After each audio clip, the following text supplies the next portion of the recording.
Ara us parlarem dels ennuegaments, que és un dels problemes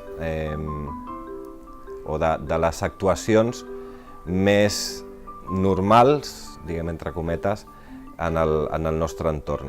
Els ennuegaments poden ser o totals o parcials. En un ennuegament parcial, un objecte, un tros de menjar, un caramelo, qualsevol cosa, obstrueix parcialment la tràquea, deixa passar l'aire, però no amb la quantitat necessària perquè la persona estigui en un estat de consciència vigil i ens provoca un estat d'angoixa, d'ansietat, que encara ens fa que respirem pitjor i si encara tenim una obstrucció parcial de la tràquea, doncs encara és més angoixant. La nostra actuació en primers auxilis en un cas d'ennuegament parcial, d'obstrucció parcial de la via aèria, el que farem serà convidar a la persona a que tossi.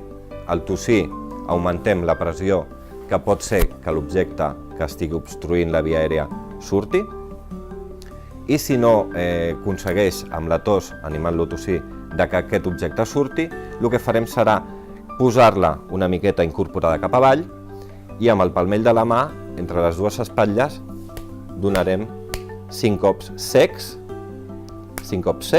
per intentar mobilitzar aquest objecte que està obstruint la via aèria.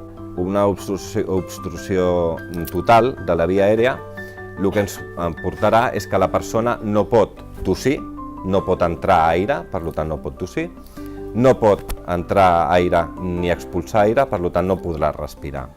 La sensació d'angoixa i de mort imminent per aquesta persona és molt, molt important.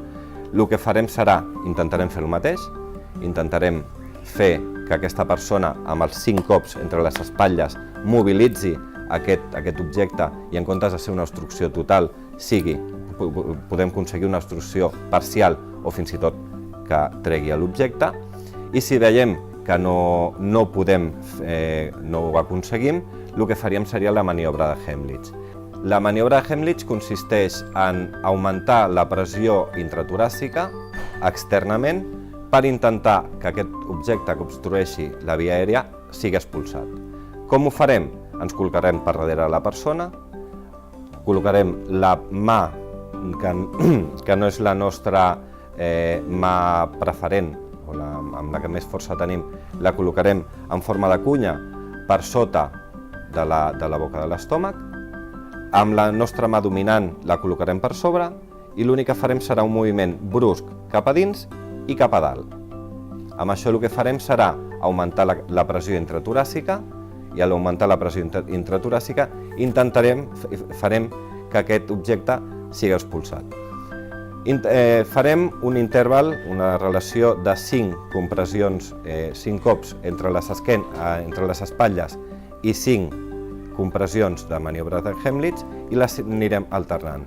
En cas que no funcioni, iniciarem les maniobres de reanimació cardiopulmonar. Tenim que recordar que abans de començar totes aquestes maniobres tenim que activar els serveis d'emergència trucant al 112.